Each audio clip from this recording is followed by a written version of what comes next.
Prince Jury and Watch presents Earth Live after the news roundup.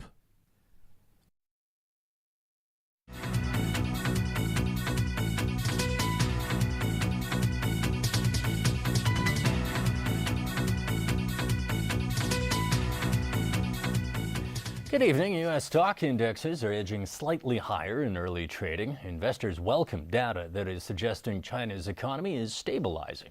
China's factory output and investment weakened in October, but industrial output expanded and retail sales grew last month. Several global beer makers are higher after AB InBev, which makes Budweiser, said it had finalized the terms of a takeover of SAB Miller. The combined company will produce about 1/3 of the world's beer. On Wall Street, the Dow is currently lower by 53 points, the S&P 500 down by 5. The U.S. 30-year Treasury bond now at 95.48 U.S., spot gold at 1,086.89 an ounce. U.S. dollar exchange rates, the dollar slightly weaker against the yen at 122.86, the euro at 107, and the pound sterling at 151. In Europe, the FTSE is tracking higher. It is up just marginally. France's CAC higher by 23 points, and in Frankfurt, the German DAX is higher by 26 points. The news is next. Stay with us.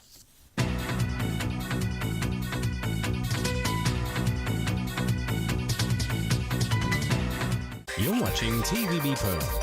Up shortly, we hand you over to our news department for a summary of all the day's top stories in the News Roundup.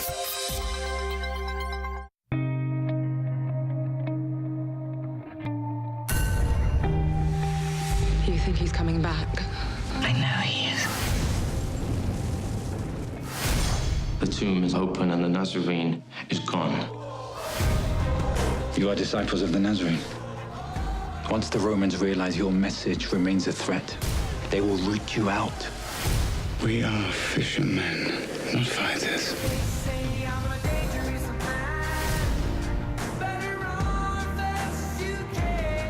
My son chose you for a reason, Peter.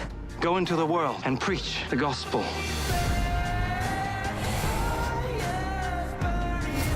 We are already beyond counting!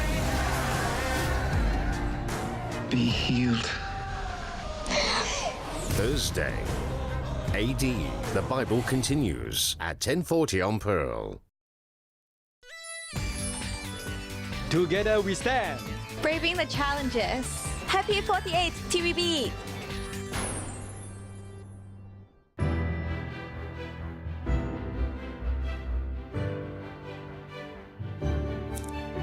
Grand Calendar, a big new day to start. Doxa, since 1889. Capture full HD video resolution at 60 frames per second.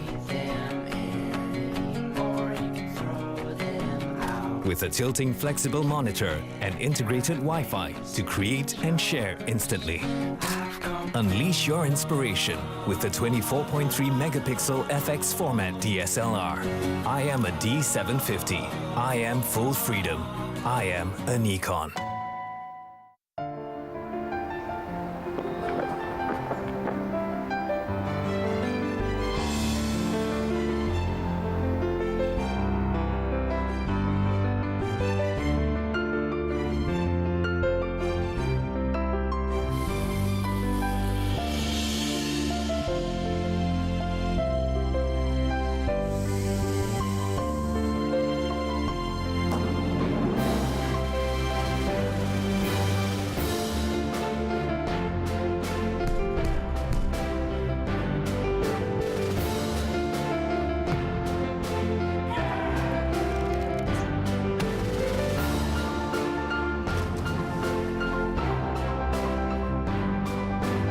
What do you get for being healthy? AIA Vitality will give you instant premium discounts and a variety of lifestyle rewards. Take charge of your health. Take charge of your rewards.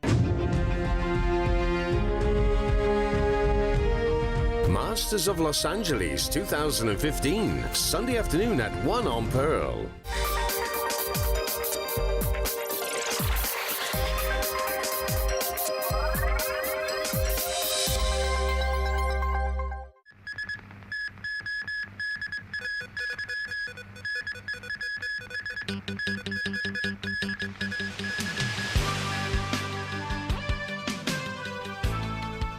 Complaints about a mobile phone app trigger an investigation. A form of relief for those affected by the lead in water scandal. And Aung San Suu Kyi reveals her plan for running the country despite not being president.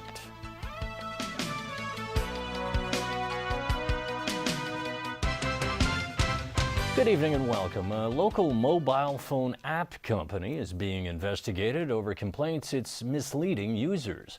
As Owen Fung reports, TNG Wallet is accused of making promises it can't keep. Police say they have so far received one complaint against the electronic payment app TNG Wallet.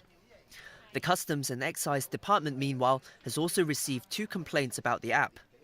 According to the company's website, users can make payments with their smartphones at selected stores after downloading the app and topping up their account. The company even claimed earlier that the app can help users settle their utility bills.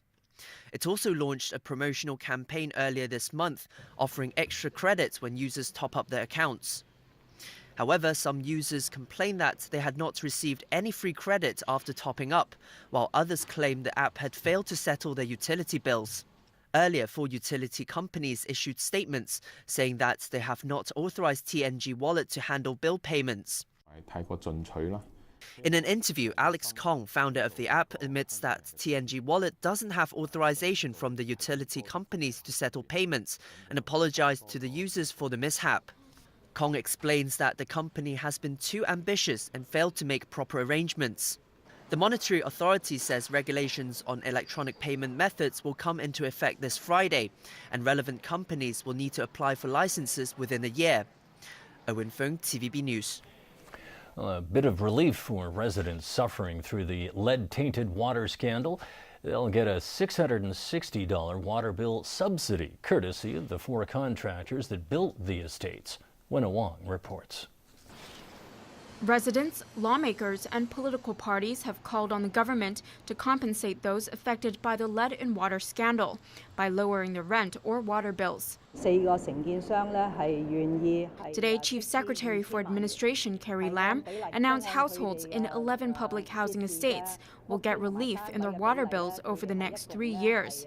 It's not the government or the housing authority that's forking out the money, but the 4 major contractors in charge of building these estates. According to Lam, 29,000 residential flats and 300 non-residential tenants will each get a subsidy of $660. Altogether, that'll cost $20 million. The amount that the 4 contractors will pay depends on the number of flats they built. Lam stressed this doesn't mean the contractors are assuming responsibility for what happened. Rather, they are doing it out of their own goodwill.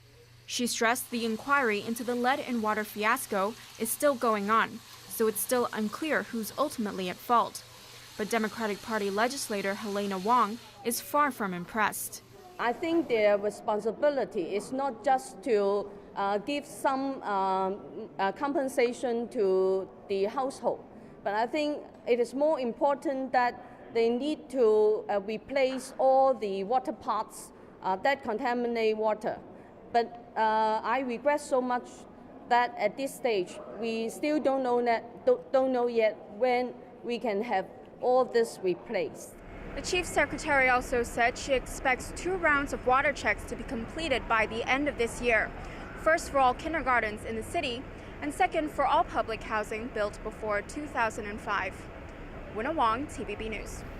A chief architect of the Housing Department admits no tests were carried out to determine if lead was ever used in any of the materials before the scandal broke out. Diane To has more. On day 6 of the hearing, Senior Counsel Paul Xie, representing the Commission of Inquiry, questioned the Housing Department's chief architect. Yim Yu Chao was the contract manager for the construction of Kaiching Estate, the first of 11 public housing estates to be found with lead-tainted water. Xie asked the architect if the department, which is the executive arm of the Housing Authority, relied solely on trust when it came to ensuring materials, such as solder submitted by contractors for approval, were up to standard. Yim said the contracts state that all solder must be lead-free, so the department would not further check the material. What's more, Yim admitted that if the plumbers swapped out the submitted materials afterwards, the department wouldn't check that either. He said the housing authority was unaware of the possibility of lead in water and never conducted any lab tests for the heavy metal before the water contamination scare came to light in July. High Court Judge Andrew Chan, who chairs the Commission of Inquiry, asked about a housing department document submitted as evidence. He said someone with heart made a special note in the document that the solder requirements should be written into the contracts, including the level of heavy metals permissible, pointing out the contradiction to the authority's previous statements that it simply referenced the Waterworks Ordinance or British standards for setting water safety requirements. The judge questioned how related authorities could still have a lack of knowledge about lead issues when there is this document. Yim replied saying the department knows lead can't be used, but did not know its impact on water quality, adding that he had never seen this document. The hearing continues. Diane To, TVB News. As election victory draws near for Aung San Suu Kyi's political party in Myanmar, she reiterates that she, not the incoming president, will be running the country. Sonia Artero reports. Final election results are still not in, but Aung San Suu Kyi's National League for Democracy is inching closer to securing an absolute majority in the country's parliament. NLD has won over 90% of the seats declared so far in the country's lower house and over 85% in regional assemblies and the upper house. These results alone give the NLD the ability to reshape Myanmar's political landscape. Even though Suu Kyi is constitutionally barred from becoming president, she admits that doesn't bother her because she will run the country, and here's how. She explains that the NLD will appoint a president who will have no authority, and she'll call all the shots by dictating the president's every move. Simply that, above the president, I make all the decisions because I'm the leader of the winning party.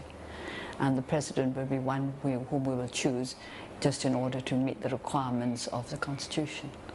He'll have to understand this perfectly well, that he will have no authority, that he will act in accordance with the decisions of the party. When asked if a powerless president would negatively affect the functions of the government, Suu Kyi said, as long as the president does what he's told, the country will be just fine. Why should it affect the functions of the government? Because there will be a government, it will run properly. The president will be told exactly what he can do. At the same time, she vowed not to rule with a heavy hand and to do away with the unfair rule that automatically grants the military 25% of parliamentary seats. The NLD received a message from the information minister on behalf of President Thein Sein today. In it, he congratulated Suu Kyi and the NLD and said he looks forward to securing a peaceful transfer of power. Sonia Artero, TVB News. 3 people are facing criminal charges in the United States in connection with a massive computer hacking and fraud scheme. Jamison Wong with details. The conduct alleged in this case showcases a brave new world of hacking for profit. It is no longer hacking merely for a quick payout. Rather, it is hacking in support of a diversified criminal conglomerate. In short, it is hacking as a business model. U.S. prosecutors say this enterprise dated from 2007 and was behind activities such as pumping up stock prices, online casinos, payment processing for criminals, and illegal Bitcoin exchange and money laundering. The syndicate is said to have targeted a dozen firms. What's more, it's linked to what authorities describe as the largest theft of customer data from an American financial institution. By any measure, the data breaches at these firms were breathtaking in scope and in size. The defendants allegedly stole personal information for over 100 million customers, including 83 million customers from one bank alone, the single largest theft of customer data